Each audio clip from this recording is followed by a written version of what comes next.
Hi friends, hello everybody. तो चलिए आज हम फिर हाजिर हैं। बहुत दिनों से नहीं मिल पाए, व्यस्त है, इसलिए शायद प्रतिदिन वीडियो नहीं जा पाता था, पर आज हम फिर से हाजिर हैं और प्रतिदिन नए नए पैटर्न पे, नए नए विषय पे वीडियो भेजने वाला हूं। तो आज हम समझ लेते हैं संधि और समास। बहुत बच्चे बोल रहे थे सर संधि और समास समझा दीजिए, तो चलिए आज हम समझते हैं संधि और समास बारे में। तो आइए समझते हैं संधि और समास में अंतर। ध्यान दीजिए, संधि और समास ये बहुत ही महत्वपूर्ण है और हर परीक्षाओं में आता है और बच्चे इनमें अंतर नहीं पहचान पाते हैं। बहुत बच्चे, तो मैं इंटर में पढ़ रहे थे, मैंने उनसे पूछा संधि और समास में अंतर बताइए, उदाहरण से समझाइए, तो रटा रटाया बता देते थे। सोचिए, बच्चा बस रटा है, उसे समझ नहीं है। तो मैं सोचता हूँ अपनी तरफ से थोड़ा अच्छे से समझा पाऊँ, शायद मैं सफल हो जाऊँ और आप सब अच्छे से समझ जाएं संधि और समास में अंतर। तो आइए समझते हैं संधि और समास। तो पहले यह जानिए, संधि मीन्स होता है मेल या जोड़। संधि मीन्स होता है मेल या जोड़ और समास मीन्स होता है संक्षेप। संधि मीन्स होता है मेल या जोड़ और समास मीन्स होता है संक्षेप। दूसरी बात, संधि में दो अक्षर मिलने से तीसरा शब्द बनता है। यहां ध्यान देना है, संधि में वर्ण जुड़ते हैं तब हमें तीसरा शब्द मिलता है। जैसे हिम प्लस आलय, तो यह हमारा बना हिमालय। हिम प्लस आलय तो हमारा बना हिमालय। समास में पद जुड़ते हैं, बहुत ही महत्वपूर्ण है। संधि में वर्ण जुड़ते हैं, समास में पद जुड़ते हैं। संधि मीन्स होता है मेल, समास मीन्स होता है संक्षेप। ये पहला अंतर है जो बहुत बच्चे नहीं बता पाते थे। संधि मीन्स होता है मेल, समास मीन्स होता है संक्षेप। संधि में दो अक्षर मिलने से तीसरा शब्द बनता है। जैसे हिम प्लस आलय, दो अक्षर मिले तो तीसरा शब्द बना हमारा हिमालय। मेल अर्थात जोड़ना। समास में पद जुड़ते हैं, अक्षर नहीं जुड़ते हैं, यही ध्यान देना है। समास में पद जुड़ते हैं।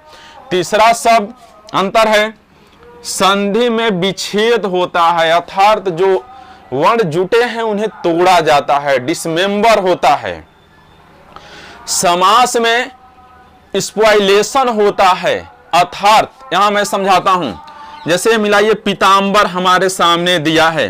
जब संधि विच्छेद होता है, यानी जब डिसमेंबर होता है, तोड़ा जाता है, तो यह दो वर्णों में टूट जाता है, दो अक्षरों में टूट जाता है। पीत प्लस अंबर, मिलाइए, पीतांबर है, तोड़ते हैं तो बनता है पीत प्लस अंबर, यानी पीतांबर। सीधा सीधा दो अक्षरों में टूट जाता है।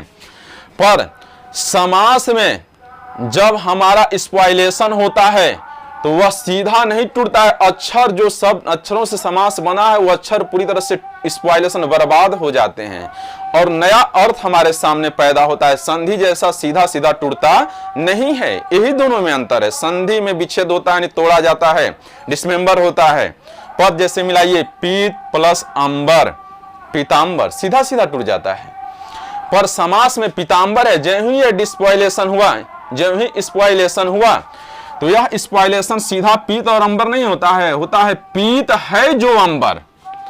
पीत है जो अंबर। संधि जैसा पीत प्लस अंबर नहीं होता है, इसमें होता है स्पॉइलेशन हो जाता है, अर्थ पूरी तरह से सब टूट जाता है और पूरी तरह से नष्ट हो जाता है और नया शब्द बनता है पीत है जो अंबर। तो ये होता है समास। दूसरी बात, संधि में समास नहीं होता है। संधि में समास नहीं होता है, परंतु समास में संधि होती है। संधि में समास नहीं होता है, परंतु समास में संधि होती है। पांचवा अंतर, हिंदी में संधि तत्सम पदों में, सिर्फ संधि तत्सम पदों में होती है। हिंदी में सिर्फ संधि तत्सम पदों में होती है। समास जो होता है वह तत्सम हिंदी, उर्दू सभी पदों में होता है। यहां ध्यान देना है, हिंदी में संधि सिर्फ तत्सम पदों में होती है और समास में तत्सम हिंदी, उर्दू, समास तत्सम हिंदी, उर्दू सभी पदों में होता है। यह सबसे बड़ा इंपॉर्टेंट अंतर है।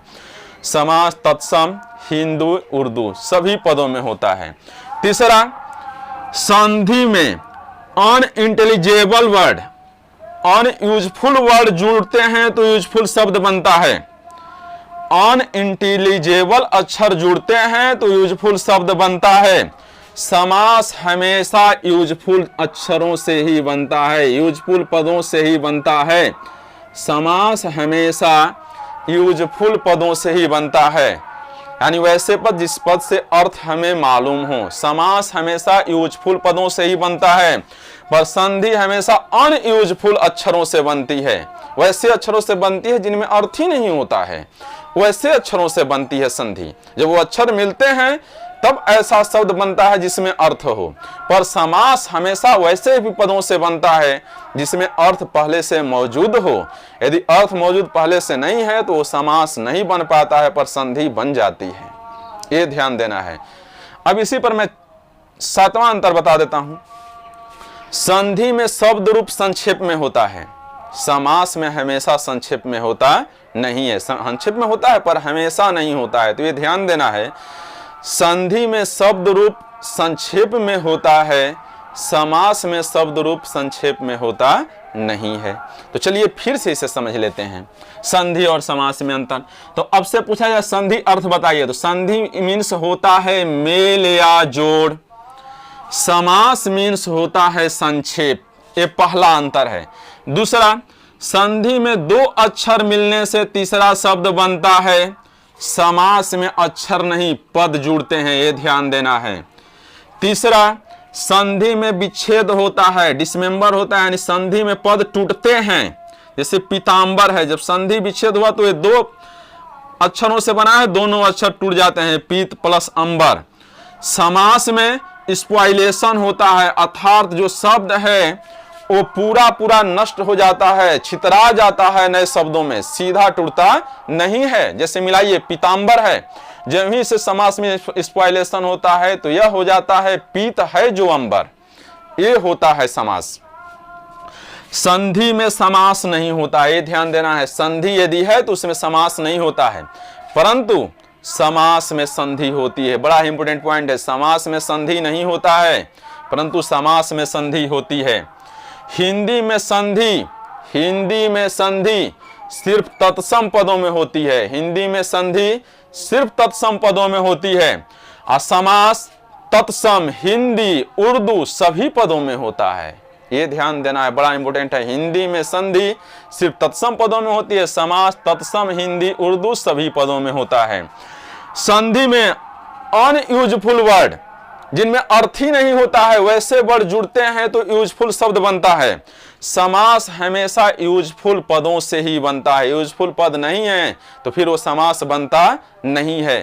तो यही है संधि और समास में अंतर। तो मुझे पूरा विश्वास है अब यदि आपसे पूछा जाए तो आप तुरंत बता देने वाले हैं। संधि मीन्स होता है मेल, समास मीन्स होता है संक्षेप। संधि में शब्द रूप संक्षिप्त होता है, समास में शब्द रूप संक्षिप्त होता नहीं है। संधि में वर्ण जुड़ते हैं, समास में पद जुड़ता है। संधि में समास नहीं होता है, समास में संधि होती है।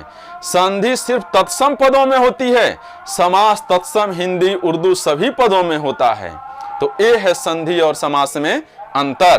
तो चलिए मिलते हैं फिर से हम दूसरे दिन, और उस दिन बताते हैं तत्सम तद्भव। ये शब्द बड़ा इंपोर्टेंट है। जो बच्चे SSGD, army GD, SI, UPRO दे रहे हैं, बिहार SI दे रहे हैं, उन लिए तत्सम और तद्भव ये दोनों में अंतर बता देता हूं, बड़ी ही इंपोर्टेंट है और परीक्षा में बार बार पूछा जाता है। फिर उस दूसरे दिन देशज और विदेशज, हर चैप्टर से रिलेटेड चीजें बता रहा हूं, सारी इंपोर्टेंट बातें जो परीक्षाओं में ज्यादा आती हैं। तो चलिए मिलते हैं फिर से हम दूसरे दिन नए पॉइंट पे, नए चैप्टर पे।